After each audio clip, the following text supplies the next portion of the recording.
बिस्मिल्लाहिर्रहमानिर्रहीम। Question number 4, find all the solution of the following equation. हमने कोई भी सॉल्यूशन कर सकते हैं, फैक्टराइजेशन करें, कंप्लीटिंग स्क्वायर करें या क्वाड्रेटिक फार्मूला से करें।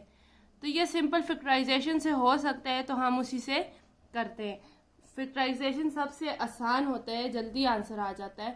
तो सॉल्यूशन स्टार्ट करते हैं। T square minus 8t plus 7 is equal to 0। अब हमने वो वैल्यू ढूंढनी है कि 7 मल्टीप्लाई बाई टी करें तो हमारे पास क्या आ जाता है 7t स्क्वायर। अब हमने ऐसी वैल्यू ढूंढनी है कि मल्टीप्लाई करने से 7t स्क्वायर आए एंड प्लस या माइनस करने से 8t आए। तो अगर हम -7 एंड माइनस टी लेते हैं, अगर इन दोनों को हम मल्टीप्लाई करते हैं तो माइनस माइनस प्लस हो जाएगा और 7t हो जाए 7t मल्टीप्लाई बाय टी, तो ये आ जाएगा प्लस 7t स्क्वायर। और अगर हम इसे प्लस या माइनस करें 7t माइनस टी, तो माइनस माइनस प्लस, ये 8t आ जाएगा। सिंबल बड़ी वैल्यू की लगेगी तो माइनस, तो ये -8t आ गया। मतलब इसकी जगह हम ये वाले फैक्टर्स लिख सकते हैं। तो हम ये फैक्टर्स लिखते हैं, T square -7t minus T plus 7 is equal to 0। अब ये हमारे पास दो टर्म्स बन गई है, ये और ये।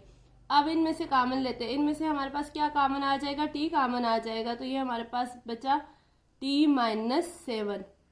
अगर इस टी को इधर लिखे और 7 को इधर लिखे फिर भी हमारे पास आंसर सेम ही आता है। और इधर से मैं -1 कॉमन लेती हूँ, ये आ जाएगा टी माइनस माइनस प्लस, और T 1 jar T plus minus minus, और 7 1 जार 7 इज इक्वल टू 0। तो ये अब इक्वेशन आ जाएगी। अब ये दो टर्म्स बन गई, एक ये वाली और एक ये वाली। तो ये आ जाएगा T minus 7 T minus 1 is equal to 0।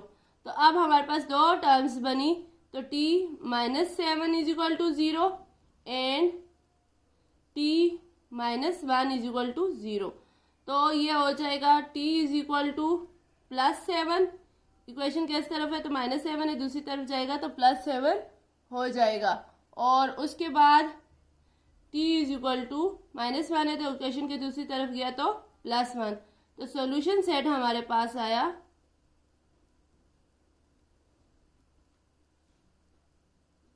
7 and 1 या 1 या 7। क्वेश्चन नंबर 4 का पार्ट नंबर 2 करते हैं। 72 plus 6x is equal to X square. तो सोल्यूशन के बाद सबसे पहले तो इन्हें एक तरफ करते हैं। तो एक्स स्क्वायर वाली वैल्यू इस तरफ है तो इन सबको इस तरफ ले आते हैं। तो ये हो जाएगा एक्स स्क्वायर, ये प्लस 72 है ना, तो ये हो जाएगा -72 minus 6x is equal to 0, क्योंकि ये भी उस तरफ जाएगा तो -6 हो जाएगा। ठीक है, अब इसे सीक्वेंस से लिखते हैं। ये आ जाएगा X square minus 6x minus 72 is equal to 0। तो अब इसमें भी हमने यही देखना है फैक्टर्स। हम किसी भी मेथड से कर सकते हैं, बाय फैक्टराइजेशन भी कर सकते हैं, बाय स्क्वायर कंप्लीटिंग स्क्वायर से भी कर सकते हैं, क्वाड्रेटिक फार्मूला से भी कर सकते हैं। तो हम बाय फैक्टराइजेशन करते हैं। अगर एक्स स्क्वायर को मल्टीप्लाई करें -72 से तो ये आ जाएगा 72x स्क्वायर -72x स्क्वायर। अब हमने ऐसी वैल्यू देखनी है कि जिसे मल्टीप्लाई करें तो 72 आए और प्लस या माइनस करें तो 6 आए। तो अब अगर जब हम -12x multiply by plus 6x, ये इन दोनों को मल्टीप्लाई करेंगे 6 12 are 72 x into X X square and plus minus minus, और -12x प्लस 6x, तो ये आ जाएगा -6x प्लस माइनस माइनस, और 6 आ गया तो बड़ी वैल्यू के साथ 12 है तो माइनस की सिंबल लगा देंगे। तो मतलब हमारे पास वेक्टर्स आ गए। तो अब इसमें पुट करते हैं। ये हमारे पास आ जाएगा X square minus 6x plus 6x, ये प्लस 6x मैंने पहले लिख लिया है, और -12x -72 इज इक्वल टू 0। अब इसमें से कॉमन लेते हैं, इसमें से तो सिंपल x कॉमन आ जाएगा, x कॉमन लिया तो x प्लस 6 आ जाएगा। एंड इधर से हम दोनों के साथ माइनस है तो माइनस भी कॉमन लेंगे, क्योंकि माइनस माइनस प्लस हो जाएगा, यहाँ पे हमारे पास प्लस आ रहा है। तो 12 कॉमन लेंगे, 12 कॉमन लेंगे तो ये आ जाएगा x और माइनस माइनस प्लस, और 12 6 आर 72 होता है, ठीक है, 6 आ जाएगा इज इक्वल टू 0।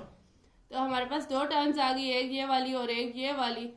तो अब इसमें ये होगा कि ये हम इसमें से x प्लस 6 कॉमन ले लेंगे, x प्लस 6 कॉमन आ गया और x minus 12 is equal to 0।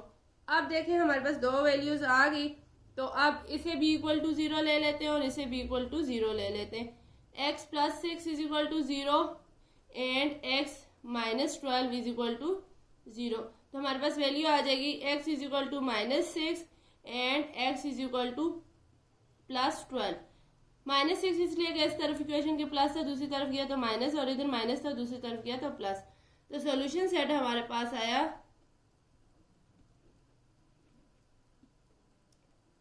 -6 and +12।